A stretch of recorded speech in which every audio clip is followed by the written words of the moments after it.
Está entrando no ar o programa Irmãos do Tiro. Apresentação: Paulo, Marcelo e Luiz Fernando Artigas. Um programa com dicas, orientações, entrevistas e muito mais. Está no ar o programa Irmãos do Tiro. Meus amigos, bom dia. Aos nossos ouvintes, boa tarde. Boa tarde, Marcelo, ao Paulo e ao nosso convidado especial aqui, que é o patriarca dos Irmãos do Tiro, Luiz Fernando Viana Artigas, nosso pai. Então, seja muito bem-vindo. Para nós é muito legal, uma honra enorme poder bater esse papo aqui ao vivo. Ainda que a gente bata esse papo sem ser ao vivo todo dia, né? Graças a Deus. Olha, a satisfação maior acho que é minha, de ver os meus 3 filhos reunidos numa mesa, conversando comigo sobre o assunto que é praticamente todo o esporte que eu pratico. A satisfação minha é imensurável. Vamos dividir essa alegria com os nossos ouvintes. Marcelo. Pai, seja bem-vindo. É realmente uma alegria muito grande poder compartilhar esse espaço, esse momento de fala e falar um pouquinho, né? A gente vai ter apenas 1 hora, não vai ser suficiente com toda certeza, mas vamos falar um pouquinho da tua experiência, das tuas atividades, como que você chegou, até onde você chegou. Enfim, a gente vai falar bastante coisa a respeito do desenvolvimento do tiro no âmbito familiar e no âmbito dos nossos amigos e do estado do Paraná. Então seja muito bem-vindo e vamos lá. Paulo. Boa noite a todos os ouvintes. Hoje com uma imensa alegria aí que nós recebemos o pai para trazer um pouquinho, né, que em 1 hora não... Programa ao vivo é assim, né? Programa Alexandre, ao vivo é nós já assim. tínhamos pedido para você desligar esse telefone. Você é teimoso, né? Sou teimoso. Em 1 hora é impossível a gente falar sobre a integralidade dessa história. Então, pai, seja bem-vindo. E nós começamos o programa trazendo um pouquinho do início de como surgiu essa afinidade com o armamento de tiro que acabou ficando presente na vida de todos nós aí. Antes de você responder, pai, deixa eu fazer uma parte aqui. Não é isso. A gente separou aqui perguntas sobre o tiro esportivo, como ele se desenvolveu, sobre o tiro recreativo, sobre a sua experiência no tiro policial, na caça e no incentivo às pessoas a formarem a família do tiro. Como disse o Marcelo, certamente nós não vamos ter tempo de conversar sobre tudo isso.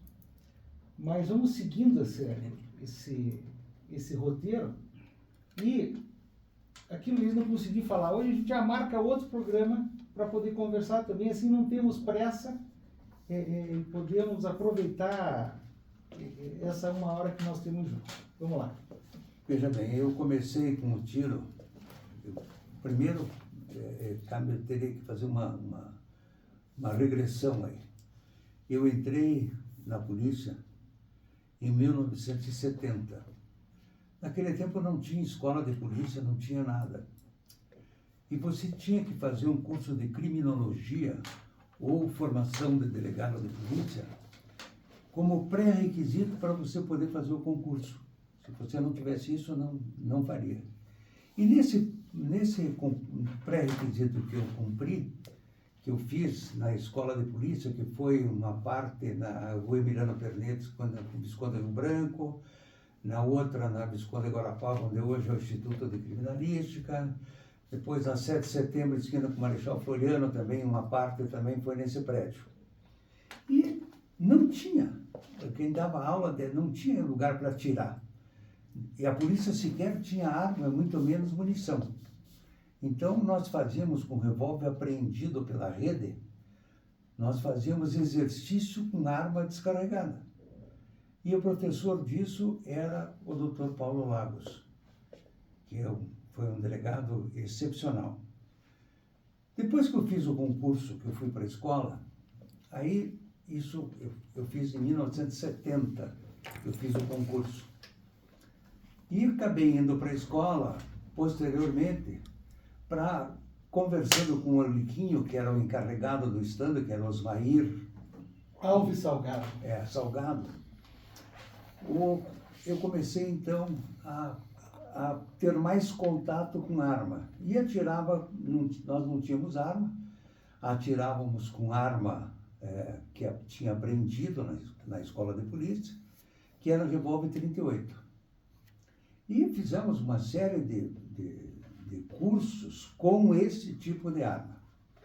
Até que em 1980, 81, acho que é 81, se eu não estou enganado, surgiu, patrocinado pela loja As de Espadas, um concurso de tiro para quem tivesse interessado, aberto a toda a população de Curitiba. E eu fui um dos que fui atirar. Naquele tempo era o Zé Carlos Gasparim Pereira, que frequentava o estande do Santa Mônica, era o Urbano Malvese com a família, que eram cinco pessoas, 3 filhos, o Urbano e a esposa dele. Tinha uma porção de gente lá que atirava, mas atirava um fogo central. E nessa de atirar fogo central, eu me interessei pelo tiro, comecei a frequentar o estande do Santa Mônica.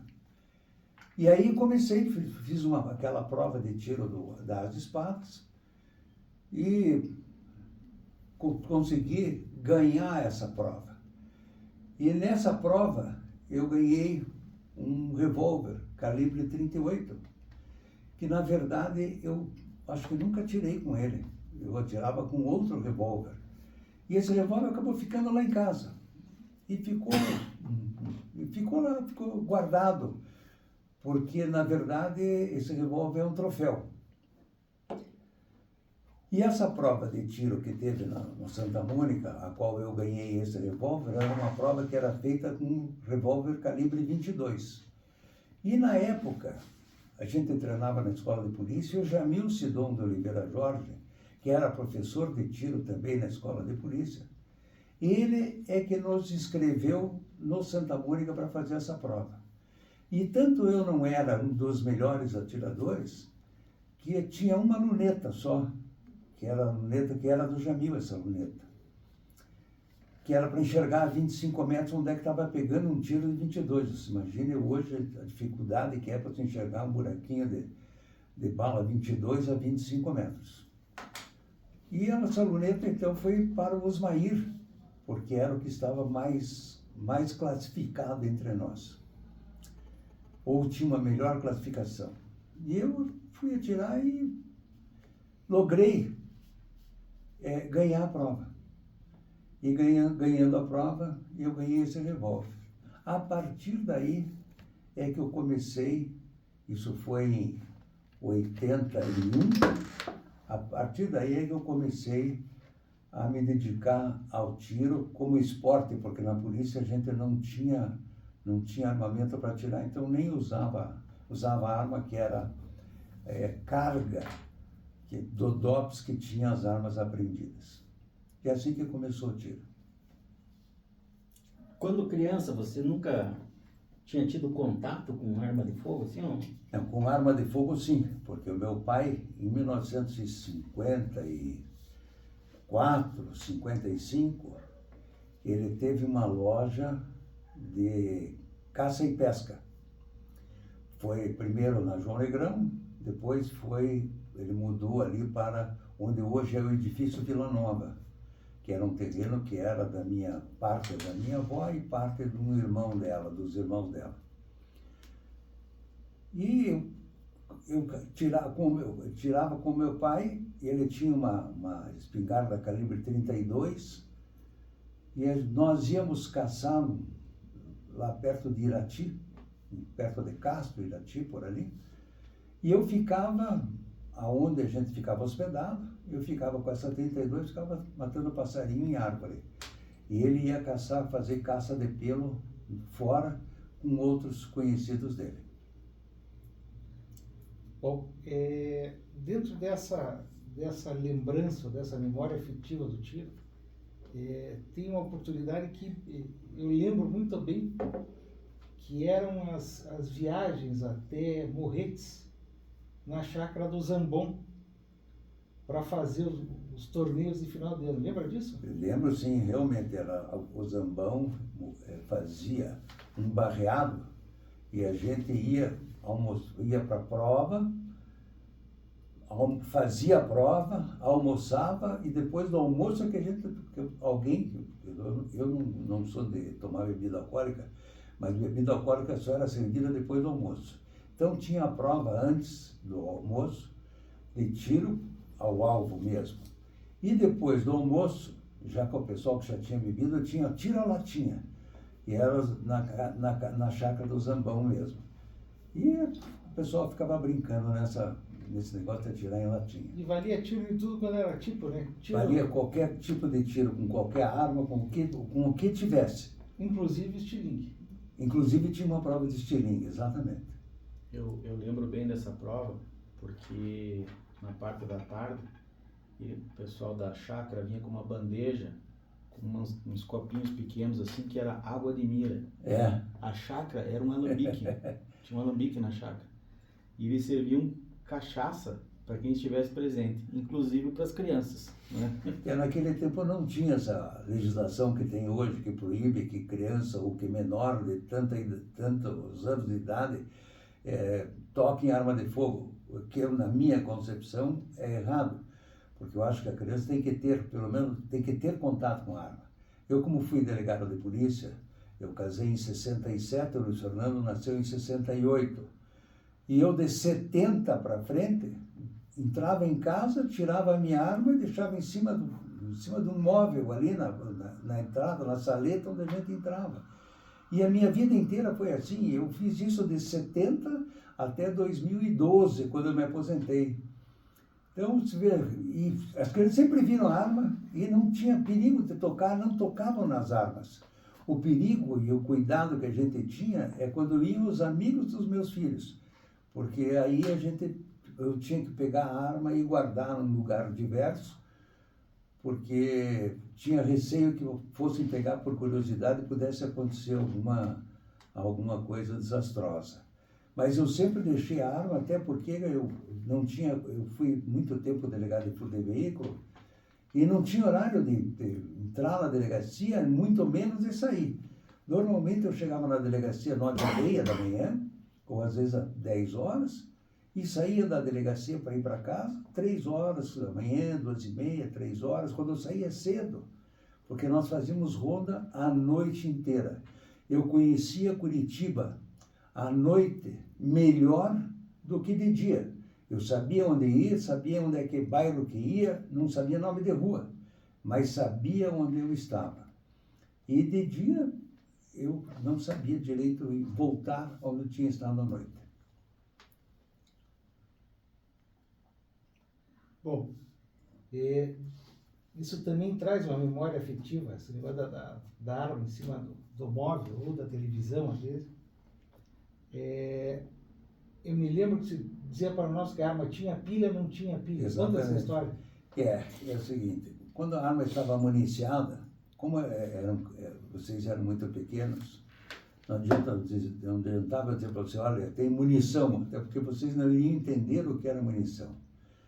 Então, como vocês tinham um revólver de brincadeira que tinha que ter pilha para funcionar, e os brinquedos, de uma forma geral, eram todos eles com pilha, então eu dizia, olha, essa arma está com pilha. Ou seja, ela está, correspondia eu dizer, ela está municiada. Mas não dizia para vocês, está municiada, até porque não ia entender. Mas não, ele tem pilha. E vocês realmente nunca pegaram uma arma que eu tivesse deixado em cima do móvel ali na saleta. E eu tinha que deixar em cima do móvel, porque eu não tinha hora para sair. Às vezes eu chegava a 1h da manhã em casa, a 1h30, 2 horas me telefonava e eu tinha que voltar para a delegacia. E assim foi a minha vida profissional inteira, foi desse jeito. Tem uma outra memória que eu acho muito legal, das competições de tiro que a gente fazia dentro de casa, com uma Mauser alaranjada de brinquedo de mola, que jogava uma flechinha com uma ventosa na ponta. E eu me lembro, eu tenho até hoje ainda essa arma. E essa arma eu tenho no meu quarto, no mesmo lugar, onde eu guardo alguns objetos pelos quais eu tenho um carinho muito grande. E hoje ainda eu fui procurar nesse mesmo móvel onde está, nesse armário onde está guardada essa arma, e vi a arma, inclusive, eu fui procurar um livro onde eu tinha a assinatura dos meus colegas de Santa Maria, isso em 1959. E acabei não achando o livro, mas achei a arma. Olha que legal, coincidência, né? E não só com essa arma de mola, né? Com arma de pressão a gente também treinou bastante em casa, né? Atirava no grampo de roupa, viu? Grampo de alvo, né? Eu tenho lá em casa ainda um suporte para alvo de papel para atirar com arma de 4,5, né? Pressão. Chumbinho. Eu ainda tenho alvos lá em casa, uma pilha enorme, vi hoje ainda os alvos. E tenho também esse suporte, onde tem uma espécie de um cone que você atira e o chumbinho vai ficando nesse cone. Depois você vira o cone e joga isso no lixo. Mas era um tiro muito gostoso, porque começamos a atirar com carabina de ar, vocês começaram a atirar com carabina de ar. A sua mãe também atirava com carabina de ar. E cada um tem a sua carabina. E eu tenho hoje as carabinas guardadas lá em casa, as 5 carabinas, que eram de vocês, a que eu atirava e a que a tua mãe atirava. A gente lembrou, não faz muito tempo, eu encontrei com os colegas de escola, Alexandre, o Pera, o Beduski, né? E a gente tava lembrando que as festas de aniversário que tinham lá em casa, a gente fazia competição de tiro com carabina de ar no quintal lá de casa. Não só lá em casa, como também quando vocês estudavam no Colégio Sion, nas provas que tinham, nas festas que tinham de festa caipira, eu levava para lá alvos e armas e vocês ficavam atirando com chumbinho. E era uma diversão espetacular. E olha, eu fiz isso mais de um ano e nunca tive nenhum incidente. Então, por isso que eu acho que essa legislação de hoje, que proíbe crianças atirarem, eu acho que não é, na minha concepção, não é o melhor. Pode até ser correta, mas não é o melhor.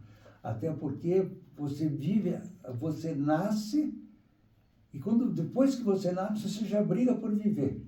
E você tem que aprender todos os meios que existem para que você sobreviva num mundo cada vez mais selvagem. Bom, das modalidades de tiro, pai, qual delas é a preferida? Olha, hoje eu atiro hoje com revólver. E digo para as pessoas que eu não sei atirar com carabina, mas na verdade nós começamos atirando com carabina de pressão.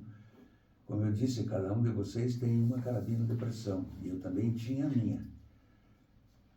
E foi evoluindo, e hoje, por exemplo, eu gosto de atirar com revólver, faço uma munição específica para atirar a 25 metros. Aliás, a gente agradece. Que é uma munição mais fraca um pouco, mas que é perfeita.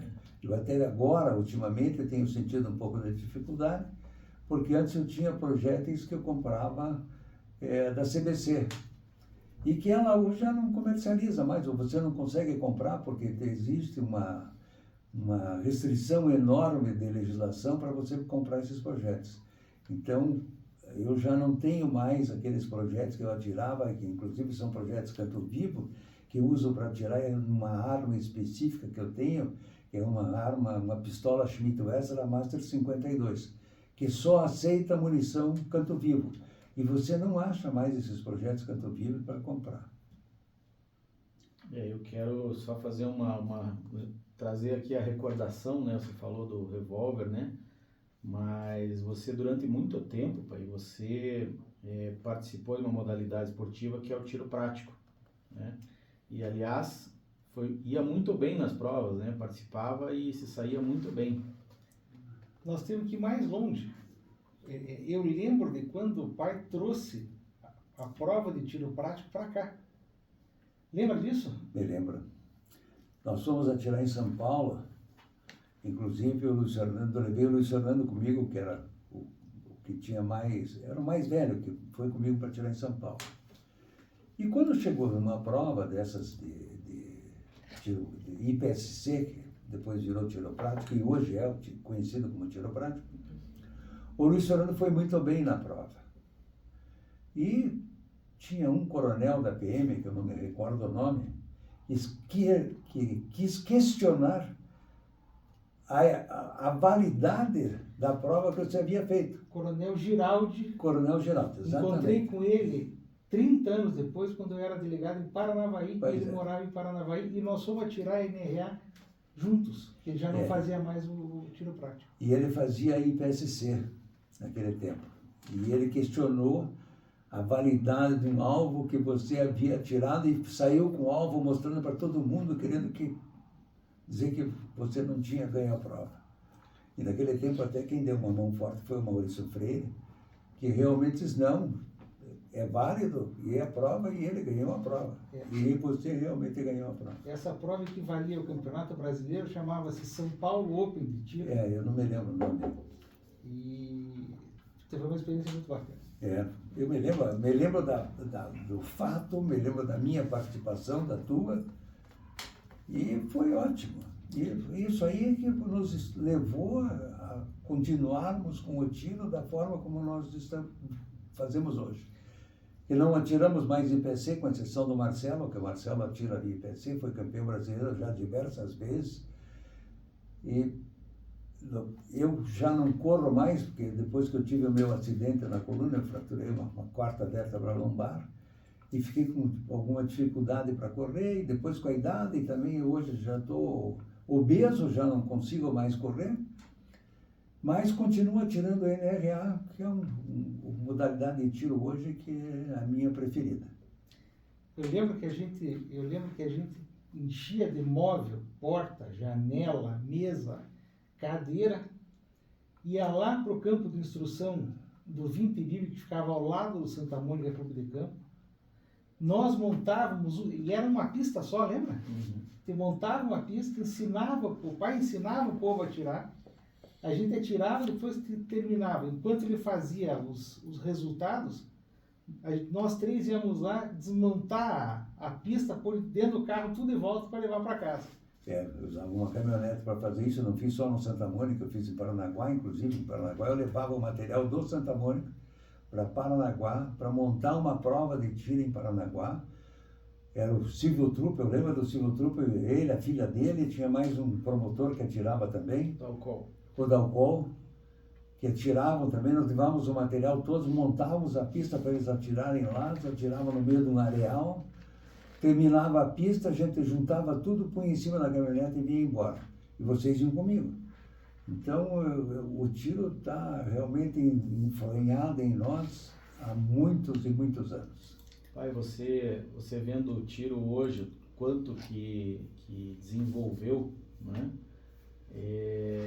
Lá naquele começo, lá imaginava que ia chegar no ponto que está hoje? Não imaginava. E naquela época, inclusive, veja, nós atiramos de revólver só porque não tínhamos pistola. Aí eu consegui comprar uma pistola da Imbel, graças ao Cominese, que era o representante da pistola, e eu recebi a pistola antes de ter o documento. Hoje você nem pensa numa possibilidade de acontecer alguma coisa como isso aí, porque antes você tem que pedir, requerer, ter autorização, ter guia de trânsito, autorizarem você a comprar. Naquele tempo não tinha nada disso. Eu comprei a pistola do Cominese, o Cominese me trouxe, eu fui buscar essa pistola, e quando trouxe a pistola, ele me pediu para trazer um fuzil 762, que não sei para quem que era aí, e eu trouxe o fuzil 762, entreguei para ele, trouxe no avião, e não tinha papel suficiente para embrulhar o fuzil, ficou com a ponta do cano para fora. E olha, ninguém disse nada, não tinha ninguém para incomodar, para dizer, olha, não pode, não isso, não aquilo, oh meu Deus, é uma arma, não existia nada disso. O mundo está mais chato, né? O mundo está mais chato. Hoje, se a gente for ver a legislação, é um absurdo, né? O tanto de restrição que a gente tem. É que, na verdade, assim, o esporte do tiro não é um esporte hoje que seja muito bem visto. Todo mundo confunde o esporte do tiro com a violência de arma de fogo. E, na verdade, não tem nada. Se tem uma coisa que nós atiramos desportivamente, cuidamos, é a segurança. E olha, a gente tem um cuidado extremamente grande com a segurança. A segurança primeiro a segurança, depois o tiro, depois o que você vai fazer. Eu atirei muito tempo só com revólver, porque só dispunha revólver. Depois comprei essa pistola da Imbel, atirei uma porção de tempo com essa pistola da Imbel. E depois, muito depois, é que nós fomos comprar essa pistola que a gente atira hoje, que é a 38 Super. Que é a primeira pistola 38 Super que nós compramos. Eu me lembro, comprei Dorácio a pistola até. E essa pistola está comigo até hoje. E é a arma que eu uso. E agora tive um problema de uma rachadura no frame, consegui resolver a rachadura no frame, que é a parte que você segura para poder, onde tem o gatilho, que você empunha a arma, empunhadura, digamos assim. E hoje tem uma rachadura no slide, que é a parte vai superior em cima do cano, que eu preciso achar como é que eu vou resolver para poder voltar a atirar com essa pistola, que é essa 38 Super. Deixa eu emendar outra pergunta aqui, pai. Que eu acho que é legal de dizer, porque hoje a gente conversa com os atiradores, especificamente do Santa Mônica, e eles não fazem ideia de como começou esse tiro lá, né? Então, você lembra como foi feita, o que gerou a permuta do campo de tiro que a gente tinha, mais não sei quantos alqueires do Exército, por um terreno comprado pelo Santa Mônica? Como é que foi feita a permuta? Na verdade, o presidente do clube do Santa Mônica era o senhor Omar Fatucho. E a ideia dele era de expansão. Então ele primeiro comprou uma parte e depois acabou conseguindo fazer uma permuta, comprou um terreno para o Exército, na estrada que vai para São Paulo, bem maior do que a parte onde nós atiramos lá, que hoje não atira mais, hoje é campo de golfe, né? E fez a permuta por aquele terreno com esse terreno que era da 5ª Região Militar. E nós atiramos bastante nesse terreno, inicialmente. Atiramos, eu me lembro, até comentei, antes de nós começarmos a nossa conversa aqui, comentei que o Padilha uma vez foi atirar e tinha que entrar dentro de uma manilha para atirar, que era um negócio horrível, uma ideia absurda. Não me lembro se fui eu que digo, provavelmente deveria ter sido eu, que fazia um eco terrível dentro da... E nem com um abafador você ficava seguro. Então foi aí que eu comecei a usar uma borrachinha de pôr no vidro, como protetor do vidro, e depois ainda um abafador que fazia, às vezes, para você poder fazer esse tipo de tiro. Mas foi um tiro que durante bastante tempo a gente atirou no pátio do 20, que depois hoje é propriedade de Santa Mônica. Quem atira lá, quem usa esse espaço hoje é o golfe. E nós usamos aquela parte de baixo onde nós fizemos diversas pedanas ali e temos atirado ali. Quem que era o diretor de tiro quando fez a área de tiro prático lá? Acho que era o Baggio. Não, o coronel era Nil. Era Nil? Eu não sei se era Iranil ou Baggio, porque o Iranil teve um tempo que ele atirou conosco, tanto o Iranil quanto o Itamar. E eles faziam lá no quartel, na escola da Polícia Militar, eles faziam uma pista de ação e reação. Então era uma pista comprida, onde você saía com um revólver no coldre todo. Naquele tempo não se tinha speed loader, nada. A munição ia toda no bolso.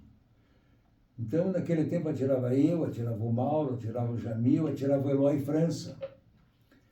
E nós íamos atirar lá, era aquela correria, tinha que subir em escada de pau que os militares usam, que o negócio realmente era feito para instrução e treinamento da PM. Mas a gente mas o Iranil fazia a prova de tiro lá, ele e o Itamar. E a gente ia lá, tirava tranquilo, sem problema nenhum. Eu já tinha problema de coluna, nem sentia o problema de coluna. Você vê como o tiro é importante, né? Nem a coluna eu sentia. E nesse contexto aí do tiro policial, como é que foi a evolução dentro da Polícia Civil e como que foi a evolução aí, em especial na parte de treinamento na instrução do armamento de fogo? Olha, na verdade começou assim. Eu ia atirar com o Osmair Salgado. Eu fui convidado para dar aula pelo Jamil mesmo. Então eu ajudava o Jamil, porque tinha que passar todo o pessoal da polícia, passar pela escola de tiro. A escola de tiro foi bem depois que eu ingressei na polícia. E eu ia auxiliar na instrução. Então atirava eu, o Jamil, esse pessoal que atirava. Depois acabou o Ricardo Noronha indo atirar também, o Mário Ramos também foi lá atirar. Também eles chegaram a dar aula de tiro para alguns policiais.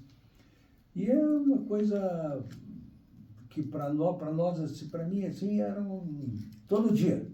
E só tinha uma máquina de recarga na polícia, que era uma Star, que foi ganha no ponto 4. Isso de 64 foi entregue para a polícia e ninguém sabia como montar.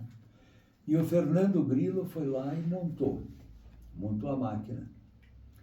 E os primeiros estojos que teve para recarga, porque naquela época era um estojo que não cabia essa espoleta que nós usamos hoje, só tinha a Berdan, né? Então, quem montou a primeira máquina foi o Fernando Grilo. E ele que ensinou como é que fazia recarga para a Polícia Civil. O Fernando Grilo foi, em termos de tiro, no começo do tiro, isso acho que ninguém mais sabe, foi excepcional para fazer isso aí. E o Liquinho fazia a munição, depois morreu o Liquinho, ficou o João, e depois o João teve um problema na perna, foi mordido por uma aranha marrom, e aí eu perdi o contato com o estande de tiro. Hoje eu não sei nem como é que funciona mais. Com certeza é bem diferente do que era nessa época, né? Porque eu vejo você falando da espoleta Berdan, né? Hoje, os atiradores de hoje nem imaginam como que era a recarga nessa época, né? Hoje temos máquinas até eletrônicas, né? A pessoa não precisa, clica ali um botãozinho e a munição sai pronta. Naquela época, eu acho que o atirador que recarregava devia receber um salário por insalubridade, né? Olha, era uma coisa difícil, porque primeiro eram aquelas espoletas grandes de cartucho de caça. Então a gente mandava tornear, era o Padilha que fazia isso, mandava tornear, ou seja, abrir a parte de trás do estojo e punha aquela espoleta grande. Depois teve uma evolução que nós Conta como era para tirar, pai. Hein? Como é que tirava a espoleta na porrada? Primeiro tirava, eu tinha um Cortador de unha. Não, o cortador de unha foi depois, quando já era aquela espoleta amarelinha, menorzinha um pouco de caça. Batia nela e tirava, ou tirava com a água. O Fernando Grilo tirava com água, mas já na espoleta mais nova. A gente, né? Que a gente entrava nessa brincadeira. Tirava, pegava um ferrinho, punha dentro do estojo, batia no ferrinho, saía a espoleta e o ferrinho junto. Depois da espoleta grande veio aquela espoleta menorzinha, aquela espoleta de cartucho de caça, dessas de cartucho de metal, que já era mais fácil tirar. Essa aí que era com alicate de unha, que a gente enfiava o alicate de unha na espoleta e empurrava ele para fora. E isso, Alexandre, só para você entender o momento histórico que nós estamos falando. Não me é fácil entrar nessa conversa que vocês não falam mais. Nós recolhíamos chumbo de parabalas de diversos, onde havia estanque, onde havia um disparado. Nós catávamos, então, chumbos já atirados, às vezes chumbos dentro até de camisas de jaqueta, derretíamos aquilo, Cano. aí limpava-se o chumbo para fazer de novo uma outra fundição, e aí o pai tinha algumas receitas de alguns metais para endurecer o chumbo. Eu me lembro que colocava um pouquinho de tungstênio, um pouquinho de E o tungstênio vinha em rodas de carro que faziam balanceamento, né, pai? Esse era o chumbo. E daí Pegava fazia... um pedaço de carburador, derretia junto, fazia uma sujeirada, tua mãe achava ruim que eu fazia no porão lá de casa. Depois você tinha que pegar isso aí, pôr fazer uma graxa para engraxar esse projétil, e fazia a graxa, tinha cera de abelha, Óleo de molicote. óleo de molicote, e tinha mais um outro. O que é molicote? Lanovila era a graxa que a gente punha num pano, passava o estojo. Molicote é óleo. Olha, A gente passava o estojo numa cera de abelha, depois pegava essa cera, tinha que passar num pano para limpar o estojo, para não ficar gorduroso demais, porque daí, se não punha pólvora, era um polvorímetro também que o Padilha tinha feito, o polvorímetro, que era 1 a 1. Eu tenho uma tábua até hoje lá em casa ainda, onde punha os estojos com pólvora. A gente daí olhava para ver se estava mais ou menos na mesma altura todos eles, para depois abrir a boca do cartucho. Eu tinha um die para abrir a boca do cartucho, depois punha a ponta dentro desse cartucho, depois punha num outro die para empurrar o projétil para dentro do estojo, e um outro ainda que era para fechar a boca do estojo. Então era uma mão de obra para você fazer fazer 100 balas. A gente ficava às vezes ficava, o às dia vezes, inteiro para fazer 50 É. munições, 100 munições. Né? E eu fazia, durante a semana eu fazia essa munição, e no fim de semana ia atirar. Trazia de volta, lavava o estojo, lavo até hoje. Primeiro eu punha num recipiente que é um tamboreador, limpava o estojo, aí depois ia lá e tirava as espoletas, passava um instrumento desse de dentista para limpar ainda o fundo do estojo para depois colocar a espoleta. Era uma mão de obra mais ou menos. quanto tempo para recarregar uma munição? Olha, eu fazia durante a semana, porque tinha que fundir o projétil, depois de fundir o projétil tinha que esperar que ele esfriasse, para depois punha no molde, tirava do molde, depois engraxava o projétil, depois calibrava o projétil, depois tinha que empurrar, ainda colocava num outro die, para você calibrar o projétil para ele ficar redondinho como devia ser, senão você não tinha precisão. Então você demorava isso aí, eu acho, uns 2 ou 3 dias para fazer a ponta, e depois mais um dia para montar no estojo. A gente Em fazia... um segundo. A gente fazia junto, Alexandre. E cada um tem uma percepção do tempo, né? Eu achava que era a integridade que levava para fazer uma caixinha de munição. Era uma trabalheira danada. Era né? muito difícil, era muito complicado fazer. Mas era legal, era divertido. Foi uma época boa. E isso aí acho que fez com que eu ficasse fidelizado ao tiro, né? Porque eu passei por dificuldades enormes. Hoje é um negócio assim, eu vou pôr lá, tiro a espoleta rapidinho, eu monto, tenho a pólvora, faço polvorímetro. É muito rápido hoje. Tá tão fácil que Naquele as tempo munições- era difícil, naquele tempo eu ainda atirava com 45. Então era mais difícil ainda, porque para cada operação você tinha que pôr um die por exemplo, um die para calibrar. Aí no outro você punha a espoleta. No outro você punha a pólvora, a quantidade de pólvora. No outro você punha a ponta. E num outro ainda você fechava para que a ponta não ficasse frouxa. Então era um negócio muito demorado. Era artesanal. Artesanal, bem artesanal. Todo polícia é bom de tiro? Não. Por incrível que pareça, eu fiz a escola de polícia em 69, nunca dei um tiro. Eu fui atirar lá Como no- polícia, o senhor nunca deu um tiro? Como polícia, no meu curso de formação de delegado de polícia, nunca dei um tiro. Porque não tinha stand. Não tinha nem stand nem arma. E treinava como? Não treinava. Eu entrei na polícia sem nunca ter dado um tiro. E fui treinar a atirar depois, quando eu estava na delegacia de furto de veículo. Porque eu me lembro que eu saía na furto de veículo à noite, a gente saía fazer ronda, dava uma ocasião, eu dei 5 tiros nos ladrões de carro, que nós parávamos o carro para esperar ser assaltado. E era a forma como o ladrão de carro fazia.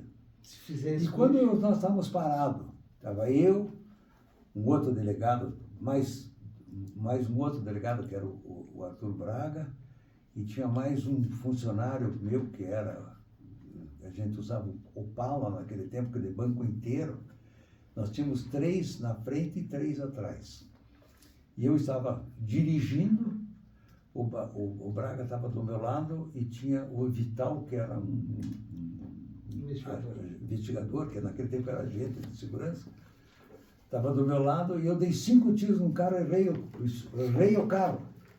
Depois daí que eu comecei a ver que eu tinha que treinar. Hoje acerta um grampo. Eu fui começar a treinar.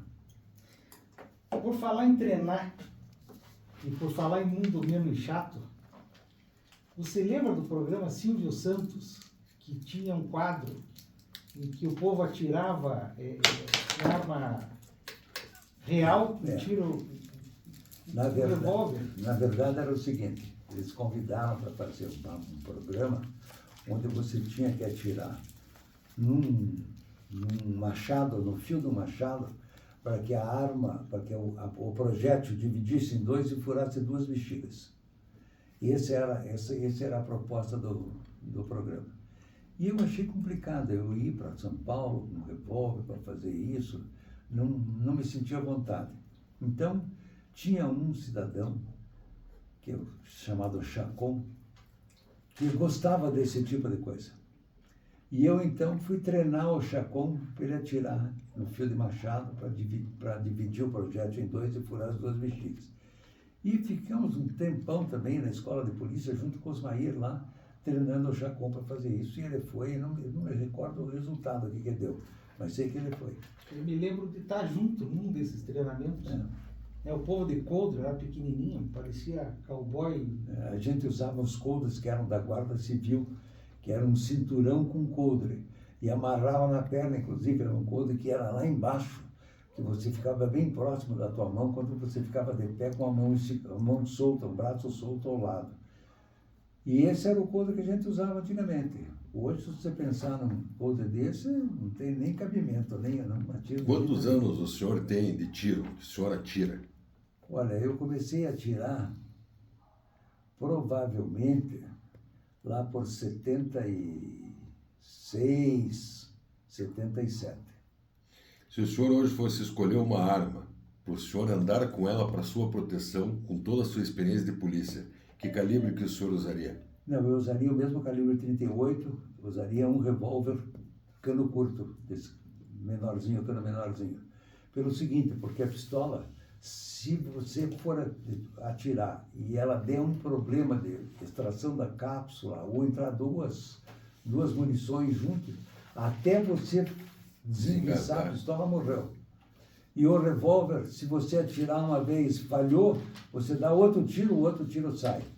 E aquele que falhou, eu sempre contei os números de tiro que eu dei. Eu gosto de atirar de revólver. Então eu sempre conto 1, 2, 3 ou 4, 5 falhou. Então, dou o 6º, e depois eu puxo rapidamente, 1, 2, 3, 4, no 5º eu engatilho e atiro, daí sai o projétil. Eu faço isso, já fazia isso antigamente, aprendi a fazer isso desse jeito, e faço até hoje, eu faço desse jeito. O senhor tem ideia de quantos títulos o senhor já conquistou ao longo desse tempo? Não sei. Olha, se tem uma coisa que eu não sei, é nem quantos títulos eu tive, nem quantos tiros eu dei. Não tenho nem ideia. O tiro seria algo assim, que seria uma pergunta assim, que seria, mas os títulos até... Não tenho ideia. Não tenho ideia. Mas se o senhor pegar esses 3 jovens aqui, que são seus filhos, e vocês talvez chegarem no número de títulos que todos vocês já conquistaram, vocês têm mais ou menos uma ideia? Não. Você sabe, Paulo, dos teus títulos? Não, Quantidade, Marcelo? só dos principais nomes. Luiz? É que, na verdade, a gente não atira pelo título. Tinha um amigo nosso que ia atirar, queria saber o seguinte, tem medalha? Tem medalha. Então ele ia lá e atirava. Se não tiver medalha, ele não fazia questão de atirar. Na verdade, nós não atiramos pela medalha, pelo resultado. Nós atiramos pelo prazer de atirar. Se vai ganhar ou se não vai ganhar é uma questão de circunstância, porque nem todo dia é um dia bom. Às vezes você vai lá, tira das 5 tiros, a coisa não funciona. Você não acerta ou se distrai com alguma coisa, porque esse tiro é um tiro, esse tiro que eu faço, você dá 24 tiros, sendo 6 de pé, 6 ajoelhados, 6 sentados e 6 deitados, em quanto? 20 segundos? 80 segundos. 80 segundos. Ô, louco. Você tem que atirar, dar 6 tiros, descarrega, municia e parte para a sua outra posição. Descarrega, carrega e parte para outra. E nesse meio de tempo ainda, sempre tem uma espoleta que está mal colocada, uma espoleta que está falhada, você tem que voltar nela para tirar de novo. Então é um negócio que é bem corrido. O cidadão comum, como nós, como eu, né? A gente sempre escuta muitas lendas sobre armas, sobre munições, e uma das grandes munições que sempre todo mundo cria uma certa magia é a tal da Dum-Dum. Qual que é a forma certa de chamar? Eu já ouvi falar em munição expansiva. Na verdade é o seguinte, em vez de ela é ogival, só que na ponta ela é cortada, então é troncocônica. E ela tem uma série de rachaduras do lado, e quando ela bate em alguma coisa mais dura, ela abre. Então essa é a bala do Dum-Dum. Mas para competições não precisa de uma munição especial? Não, pelo contrário, eu faço uma munição especial para a competição. Então eu faço assim, se eu vou atirar a 25 metros, é uma quantidade de pólvora que eu ponho no estojo. Uma quantidade para chegar nos 25 metros. Se chegar no 27, ela já cai. Já não chega no 27. E faço uma munição para atirar a 50 metros, que já não é então um projétil canto vivo. Então sim, é um projétil ogival, que não deve ser esse projétil Dum-Dum, porque esse projétil Dum-Dum, ele segura a munição, por causa que o vento que entra dentro do projétil segura o projétil. Então já é um projétil ogival fechado inteiro. Então eu atiro a 50 metros nesse projétil ogival e a 25 metros com o projétil canto vivo. No tiro, inclusive no tiro com pistola, né?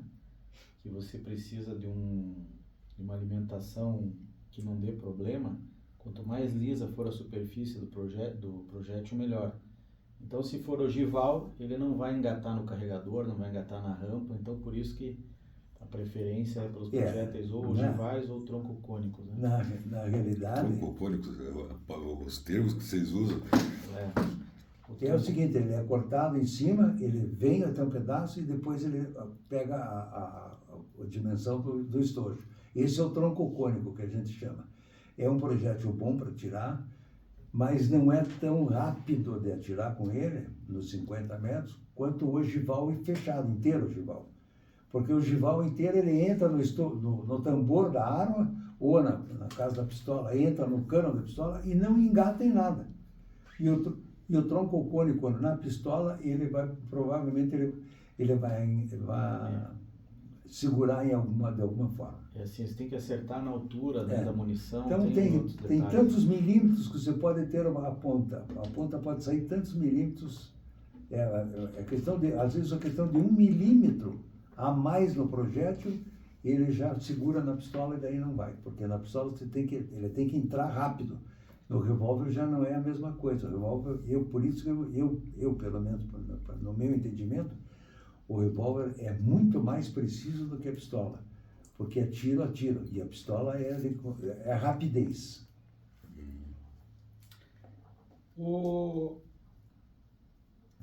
Conte para nós um pouco dessa alegria de incentivar as pessoas a conhecerem o tiro. Isso para mim é uma coisa marcante. Na verdade, é assim, eu vivo com tiro desde que eu entrei na polícia. Ou desde que eu comecei a atirar na polícia. Eu nunca atirei antes por lazer, a não ser quando eu ia caçar com meu pai, que era caça de atirar com espingarda de chumbo. Bala mesmo, eu só fui atirar lá por 77, por aí, 78, que eu fui atirar com bala. Então, para atirar, quando eu atirava, se fosse comprar munição, é caro. Quem atira no calibre 38, que é o que a gente atira, o calibre 32, que quem ele carrega, eu só conheci uma pessoa que carregava calibre 22, que era um delegado lá de Maringá. Como é que era o nome dele, Paulo? Que ele recarregava 22, porque 22 é uma recarga, eu não faço nem ideia como é que seja. Ele é muito fininha, né? É muito fininha. Não tem como trocar esse por Marcondes. O Marcondes era delegado em Maringá, mas não era Marcondes, era outro nome, né? Eu não me lembro o nome dele agora. Ele recarregava 22. Mas o 38 para recarregar, ele também é exigente. Não era Leonil? Hein? Leonil? Não, não era Leonil. Era o que nós compramos dele, um revólver Bacamarte. para preta, Bacamarte. Não me lembro. Hein? Eu não lembro o nome dele. Mas a recarga da munição 38, ela é bastante exigente. Em comparação de hoje, para o que eu fazia quando eu comecei a carregar, era um negócio, assim, da água para o vinho a diferença. Porque você tinha que pegar o projétil, engraxar o projétil, depois passar num pano com lanolina para sair o excesso do projétil, depois calibrar o projétil e só então depois montar. Eu levava a semana inteira para fazer 100 tiros, se chegava no sábado e domingo, eu dava os 100 tiros, estava feliz da vida. Pai, nós estamos quase chegando no final da nossa 1 hora, que passou voando, como a gente, aliás, passou mais rápido até do que a gente imaginava.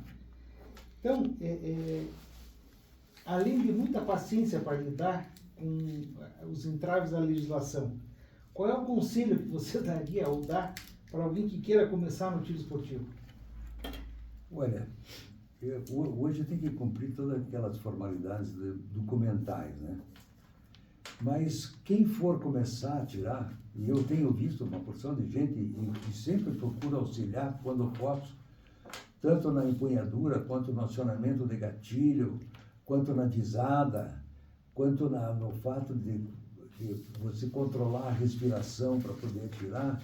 Eu estou sempre procurando auxiliar as pessoas para quê? Porque o tiro é assim, se você for atirar e não acertar nada, desestimula.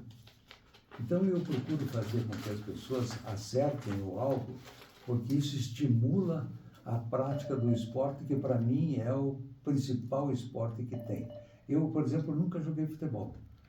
Não me atrai futebol, nunca fui, nem jogo de futebol eu assisto. Mas do tiro, se tiver um vídeo de tiro, eu vou ver. Se tiver alguém que esteja falando sobre tiro, eu vou ouvir, porque o tiro me atrai excepcionalmente. E eu fico muito feliz com esse negócio que os meus filhos gostem do mesmo esporte que eu gosto. E tem uma característica legal, Alexandre, que além de ser um grande atirador, um grande conhecedor do tiro, um grande atleta, o pai é um grande treinador, um coaching completo. Um exemplo disso, muito atual, é o Marcelo no IPSC, que esteve agora atirando em Sergipe numa etapa do Campeonato Brasileiro, buscando solidificar ou consolidar a sua posição na equipe brasileira que vai representar o nosso país na África do Sul, no Mundial. Então, se você pudesse abordar um pouquinho isso nesses 3 minutos que nós temos ainda, Marcelo. Bom, 2 coisas, né? Uma delas é um pai como técnico, né? Companheiro de viagem, parceiro de squad, Catador de cápsula, ajudante na recarga das munições, limpeza das cápsulas, limpeza tampador das de armas. alvo. Então, realmente é algo que a gente tem que Enaltecer. reconhecer e enaltecer, porque se não fosse o pai trocínio e o pai apoio, né? O pai ciência. E a experiência e o conhecimento, obviamente, em relação às técnicas e ao que a gente precisava fazer para estar preparado para as provas, né? A gente com certeza não chegaria onde a gente chegou. Então, aqui o nosso agradecimento, né, por essa incansável ajuda e apoio durante todos esses anos e até hoje, né?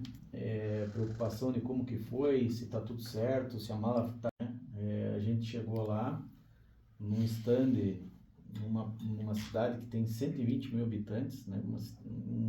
Improvável que seria alguma coisa tão bem organizada, tão bem feita, com tanta coisa à nossa disposição.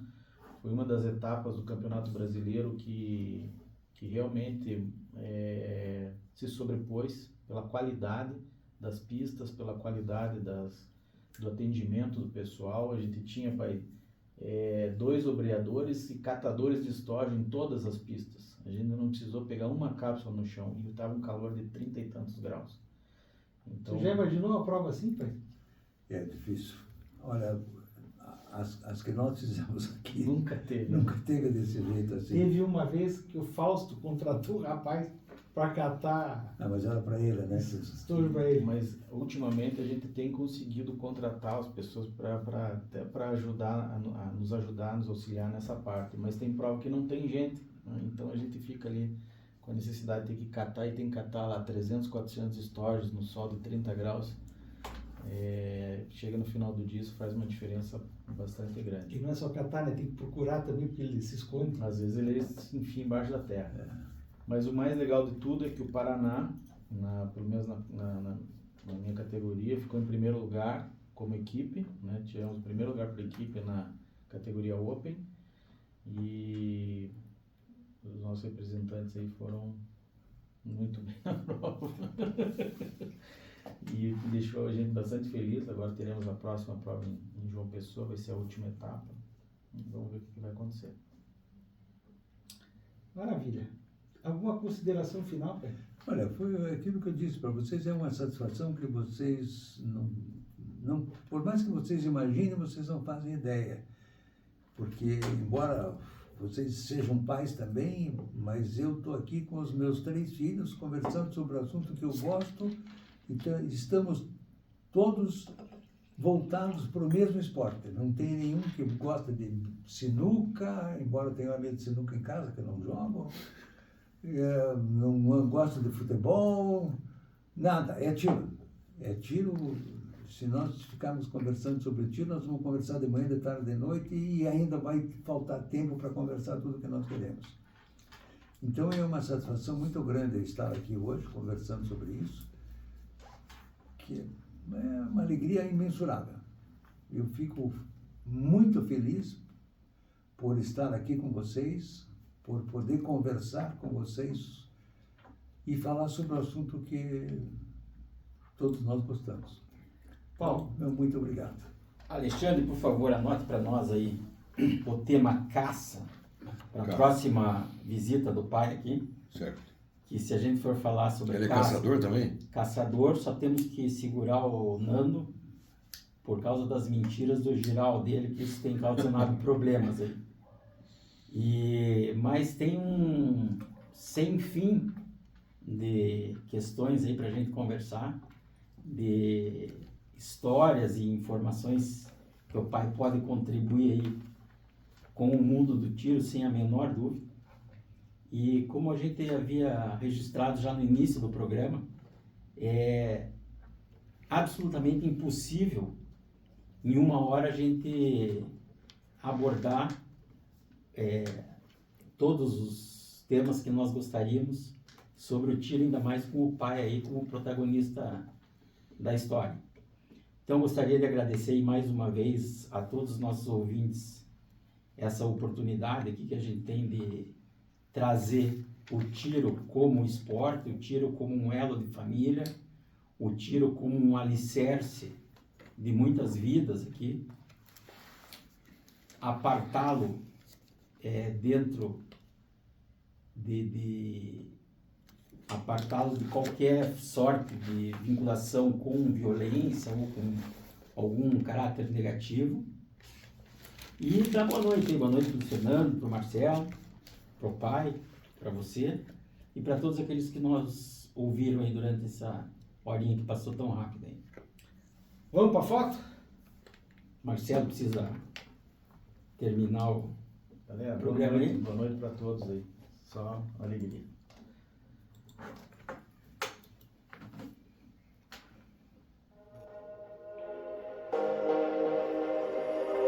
Why do I feel like I'm drowning?